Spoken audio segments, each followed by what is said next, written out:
So today, pag-uusapan natin ngayon yung mga nami-miss ko sa corporate life and yung mga hindi ko nami-miss kasi nagkakaroon ako ng nagkakaroon ako ng ah, flashback, kumbaga mga realization na good things what happened to me, and then syempre yung mga bad things. And first of all, ang number one na nami-miss ko sa pagtatrabaho sa corporate life is syempre yung mga co-workers ko. Kasi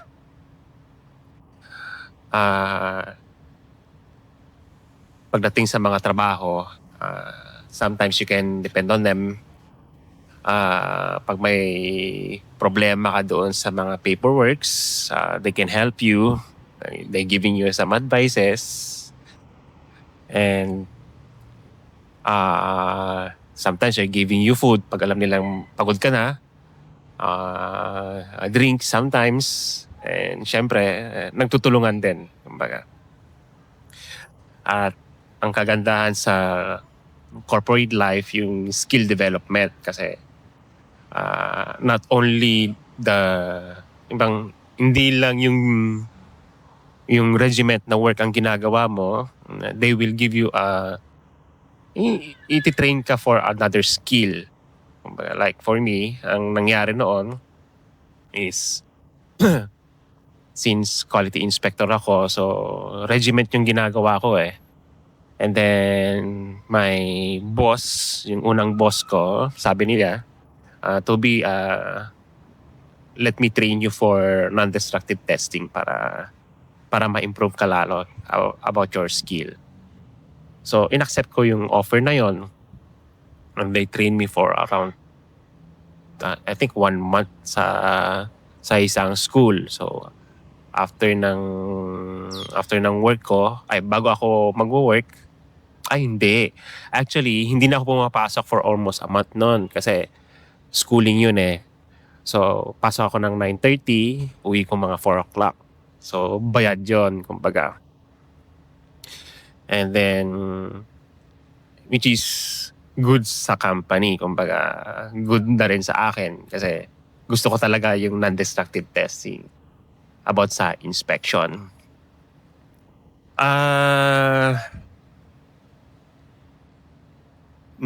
Networking. For example, pagkakaroon ng mga ano tawag ninyo? Yung parang get together ng mga employee. Yun. So, nai-introduce ka sa mga hindi mo nakikilala. Especially pag nagkakaroon ng Christmas party, yung team building, yung mga ganon. After nung mga team building na yon, nakikilala mo na yung mga tao. Minsan, niyaya ka na mag-lunch. Sometimes, magkape sa labas. Sometimes, pag wala kang pagkain, ino-offeran ka na lang. And syempre, sa pagiging corporate life, meron kang sahod monthly, which is fixed na. Hindi ka na namomroblema sa yung mga expenses kasi may monthly allowance ka na, kumbaga. You can pay your bills monthly, whatever you want to do, kasi next month pagkasahod may makukuha ka ulit. And then career growth, promotions, re-restructure ka sa maganda, yung anong gusto mong career ladder, ganon. Yun yung mga nami-miss ko talaga sa corporate life. Pero punta na tayo sa bad things kumbaga sa corporate life. Ito yung matindi kasi limited lang kasi yung control mo ng oras mo. Kasi nga, pumapasok ka ng 8:30, uuwi ka ng 5:30. Minsan, ina-extend ka ba hanggang 7:30 kasi maraming gagawin. Kung kumbaga. So, napaka-limit yung time mo na to do something na outside sa work, kumbaga. Example, ito na lang pag-YouTube ko, pag imagine mo pag may work ako, I cannot do this kind of things ba, kumbaga.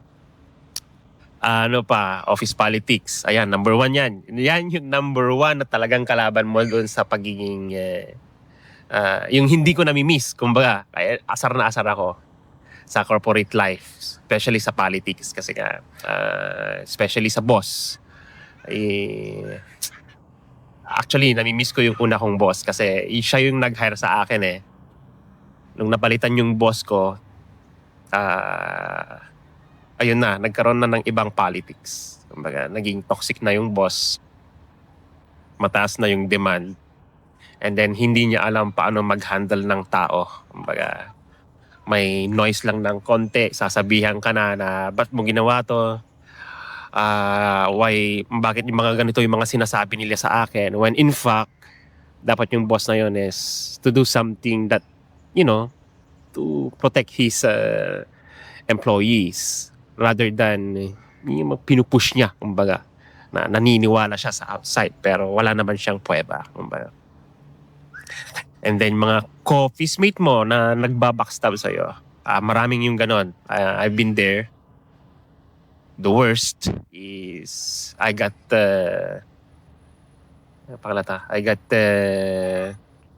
terminated dahil sa pag-backstab ng isang employee sa akin, sa inggit. Kaya he got a chance, diretso sa boss, and then naniwala naman tong boss. I did not explain properly na, ayun. I tried to defend myself, pero wala eh. Bata niya yung nag-backstab sa akin eh. Siya yung nag-hire nung nag-backstab sa akin. And yung boss ko wala na. So, what can I do? So yeah, the politics is crazy. Politics. Ano pa, yung mga hindi ko nami-miss sa career, sa corporate life. Yung KPIs, okay. Meron kaming sinasabing bonuses, okay, sa corporate ladder. Pag hindi mo na-meet yung KPI mo, either hindi ka magkakaroon ng bonus, either hindi ka ma-promote, yung mga ganon. For example, yung sa akin noon, nagkaroon ako ng KPI na wala dapat customer complain or anything na mistake doon sa ginagawa ko for 1 year. Mahirap yon kasi imagine mo as a quality inspector, you will miss something eh. Talagang makakamiss ka ng either isang document or anything that missing doon sa missing ng stamp, hindi mo na credit, talagang dapat pulido ka, kumbaga critical ka. And yun yung mahirap, especially for example, pagod ka na nag-overtime ka, okay, until 7:30 and matutulog ka, magigising ka, ganun ulit yung gagawin mo. Even though sanay ka na sa ginagawa ko, merong lalabas na mali. Kaya yun yung mahirap sa sa KPI, nakaka-pressure.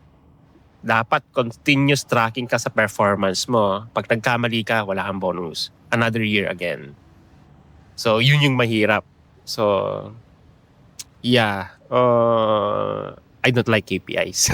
Kumbaga, nakakasira ng ulo. Imagine mo, nagkamali ka na nga, hindi ka pa mabibigyan. Konting mali lang, hindi ka mabibigyan. Then, another KPI next year, kung nagkamali ka ulit, hindi ka na rin mabibigyan. Imagine mo yon.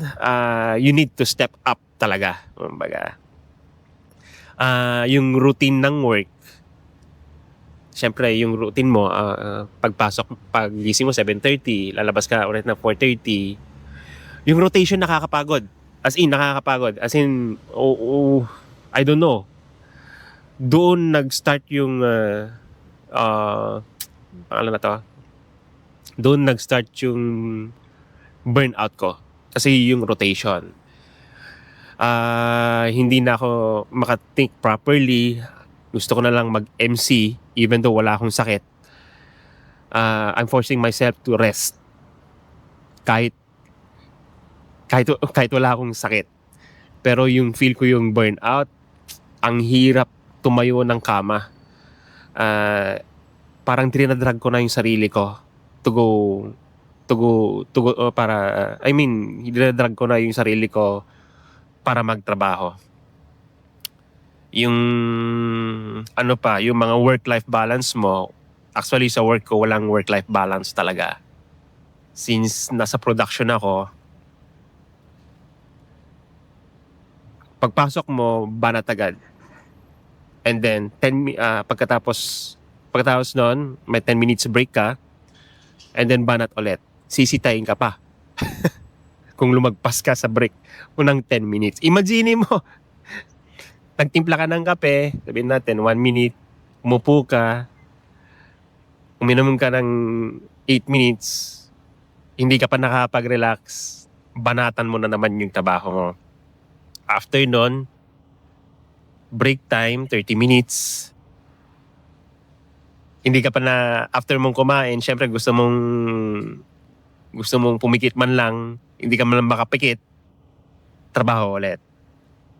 So, uwi ka, ganun ulit yung gagawin mo. Nakaka-drain. As in, nakaka-drain. Ano pa? Slow decision making. Ito pa yung problema ko. Ito na yung last. Yung pag-approve ng aking mga vacation. Sometimes, pinepending nila. Kasi nga, kailangan ka na nila. Which is hurting me. Especially sa mga kasama kong employees. Then, as nakwento ko sa other videos ko, yung pagpunta ko doon sa Australia, pinending pa kasi nga wala daw tao and ako lang yung Pinoy doon na pwedeng magstay para magbantay doon sa department namin sa quality and sa production, which is hurt me a lot kasi nga na-plan ko na yon within 6 months. And yung 6 months na yun, tumiming na Chinese New Year, nawala yung mga tao. Ako yung nasakripisyo. Kaya yun. And yeah, hope sa nangyari sa akin ngayon, since wala akong trabaho and naghahanap pa rin ako, marami akong nakikitang pagbabago kumbaga. It was a really step back for me. And realization-wise, ang hirap. Ang hirap mag-isip ng ganito kasi gusto kong pumunta ulit doon sa career path ko na yung rotation na ko noon. Kaso nafe-feel ko ulit na maboburnout ako. Kaya I don't know. Let's see what will happen if ever makahanap ako ng work. Hoping hindi ganun yung mararamdaman ko. And I really have a plan.